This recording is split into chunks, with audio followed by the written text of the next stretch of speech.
मुझे ज्वाइन कयो इस्लामाबाद में सीनियर जर्नलिस्ट GNN जा ब्यूरो चीफ हैं सनाउल्लाह साहब। सनाउल्लाह खान, सनाउल्लाह बहुत शुक्रिया आपका। सनाउल्लाह साहब, ये औरंगजेब साहब नए फेडरल मिनिस्टर आ गए हैं, अब उन्होंने ब्रीफिंग्स भी ले ली हैं सारी, अब वो फ्रंट फुट पे थोड़ा सा आकर खेलना शुरू हो गए हैं और अपनी पॉलिसीज़ का भी उन्होंने इज़हार करना शुरू किया है, क्या करने जा रहे हैं उसका भी बताना शुरू कर दिया है।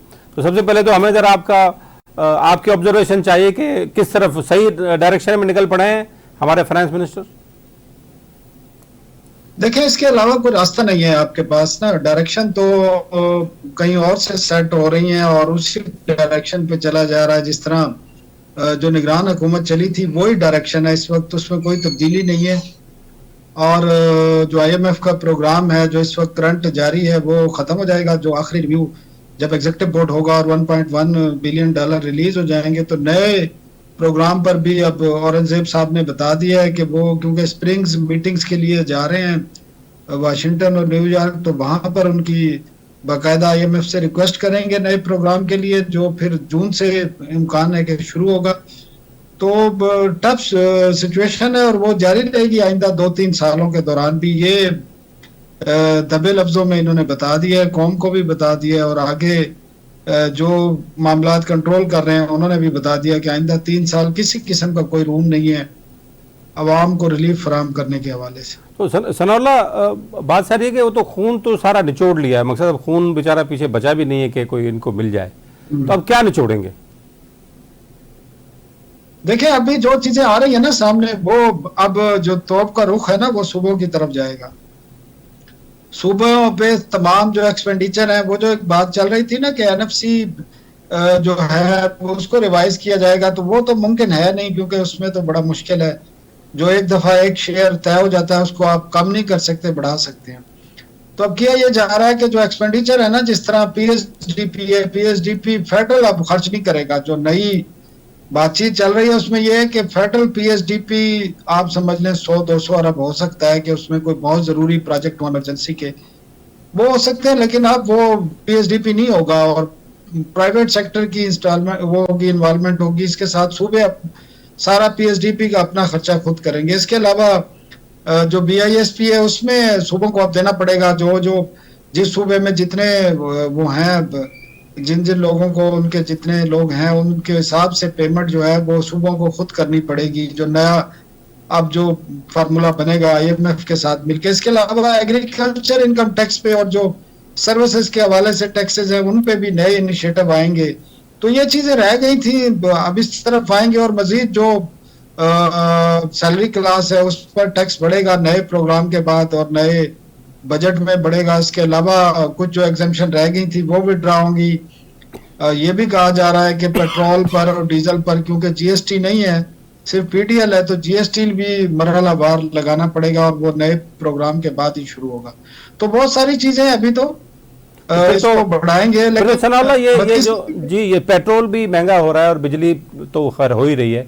वो नेपरा तो खैर एक अपना पोस्ट ऑफिस का रोल प्ले करता है कि जो आती है वो आगे पास ऑन कर देते हैं। तो नहीं, सिर्फ नेपरा नहीं, ओगरा भी जी ओगरा का भी यही काम है।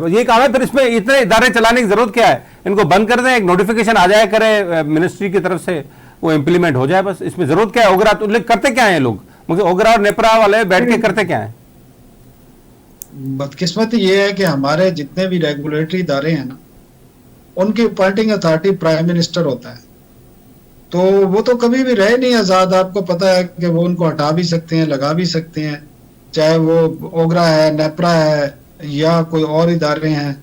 अब गैस की प्राइसेस देखें ना, आपको बिजली का लोगों को नजर आ रहा है जो गैस के साथ किया गया है, तो गवर्नमेंट खुद एक्सेप्ट कर रही है कि निगरान सेटअप में 1100% वो तो बता रहे हैं, जो BISP बताता है 1100% प्राइस इंक्रीज किया। और जिनका बिल 1500 रुपए सर्दियों में आता था उनका 40,000 50,000 गैस के बिल आ रहे हैं और मजीद 147% मजीद जो इंक्रीज का है वो रिकमेंड किया हुआ है।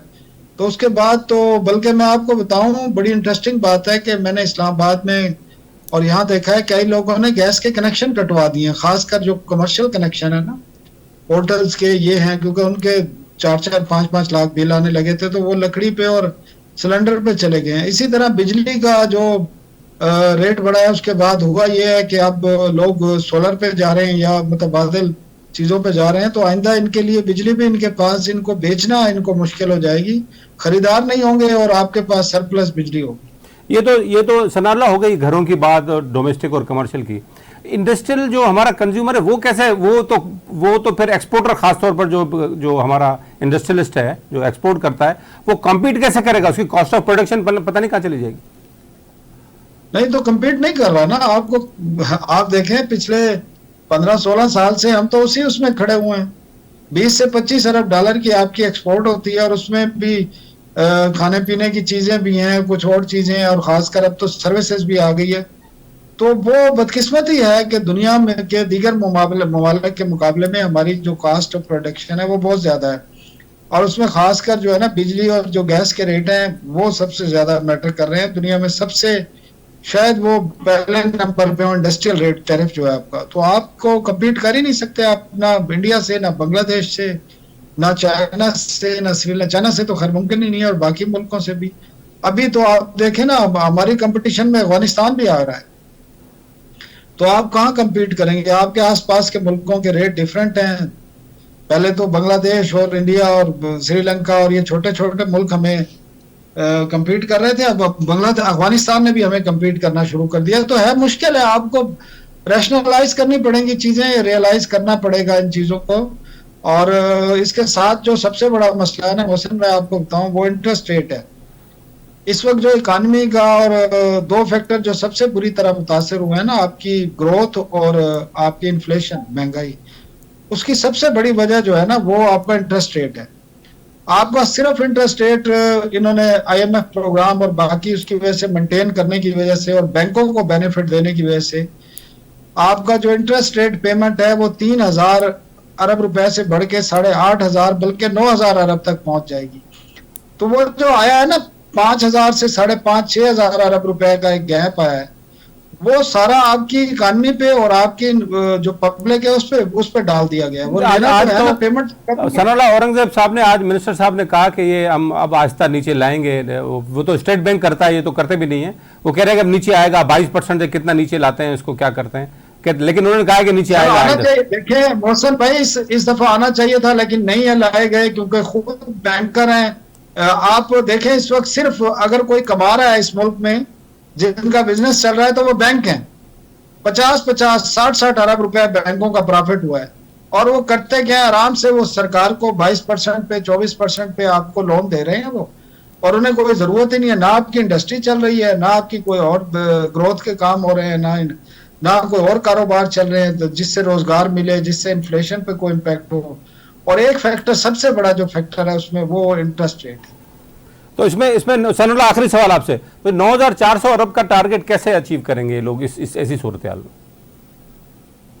देखें आप बड़ा आसानी से हासिल कर लेंगे, ग्रोथ आ रही है ना। आप देखें, आप जब इलेक्ट्रिसिटी और बाकी चीजों के टैरिफ बढ़ाते हैं, तो आपका सिर्फ टैरिफ नहीं बढ़ता, आपकी टैक्स कलेक्शन भी बढ़ती है, आपका GST रिकवरी भी बढ़ती है, आपकी इनकम टैक्स भी बढ़ती है।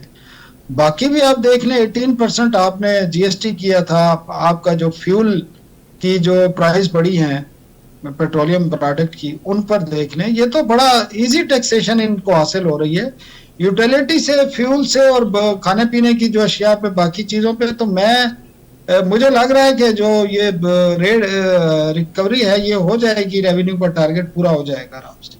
ठीक, सनाउल्लाह बहुत शुक्रिया आपका, आपने हमें टाइम दिया। सीनियर जर्नलिस्ट सनाउल्लाह साहब चवनि था ॾुखियो वक़्तु आहे, next 3 years is a difficult time for the people of Pakistan, छाकाणि त महांगाई ऐं टैक्सिस ये सभु पवंदा। पेट्रोल ते अञा ॿुधूं पिया त कुझु PDL वधीक कनि पिया, पेट्रोल जा मार्जिन्स वधाइनि पिया, GST लॻण जो इम्कान पंहिंजे हथ मौजूदु आहे। इहो नओं जेको IMF प्रोग्राम आहे इहो को ख़ुशियूं खणी कोन पियो अचे। ओवरऑल इकानमी खे, वॾो जेको पाकिस्तान जो क्लास आहे उन्हनि खे त फ़ाइदो थींदो, पर ग़रीब माण्हू ऐं ख़ासि तौर ते मिडिल क्लास जेको आहे उनखे वॾो छियो रसंदो।